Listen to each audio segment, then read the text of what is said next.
Hi friends, welcome to English Vinglish. இன்றைக்கி என்ன பார்க்க போகிறோன்னா, இம்ப்ளாசிபிள், இம்பாசிபிள் ரெண்டுமே சொல்கிறது கேட்குறது பார்த்தா ஒரே மாதிரி தெரியும், கன்ஃபியூஸ் ஆக வேண்டாம். இம்ப்ளாசிபிள், இம்பாசிபிள் ரெண்டும் நீங்கள் அட் அ டைம் கேட்டிங்கன்னா பார்த்தா ஒரே மாதிரி தான் இருக்கும், ஆனால் டிஃப்ரெண்ட்டு. ஸ்பெல்லிங்கும் டிஃப்ரெண்ட்டு, ப்ரொனவுன்சியேஷனும் டிஃப்ரெண்ட்டு, அதோட மீனிங்குமே டிஃப்ரெண்ட். ஃபர்ஸ்ட் ஒன் பார்த்திங்கன்னா இம்ப்ளாசிபிள் அப்படின்னா நம்ப முடியாதது அப்படிங்கிற மீனிங்கில் இருக்குது. இப்போ நம்ப முடியாததுன்னா எதையெல்லாம் சொல்லலாம்?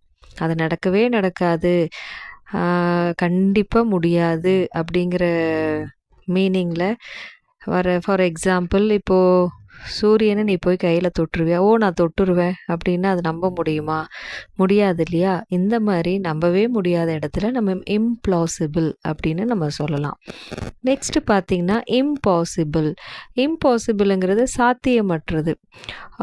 அது நம்ம என்ன தான் ட்ரை பண்ணாலும் அது செய்ய முடியும், சாத்தியப்படக்கூடிய செயல், சாத்தியப்படக்கூடிய நிகழ்ச்சி அப்படின்னு நம்ம சொல்ல முடியாது. அதுதான் இம்பாசிபிள்னு அர்த்தம். ஒருத்தர்னால நான் மலையை பேத்தெடுத்து நான் கையிலையாவது தூக்கிட்டு போயிடுவேன் அப்படிங்கிறது சாத்தியமான திங்காக கிடையாது. ஸோ இம்பாசிபிளுங்கிற மீனிங் சாத்தியமற்றது அப்படிங்கிற இதில் வருது. ஸோ இம்பாசிபிள் அப்படின்னா சாத்தியமற்றது. Thank you friends.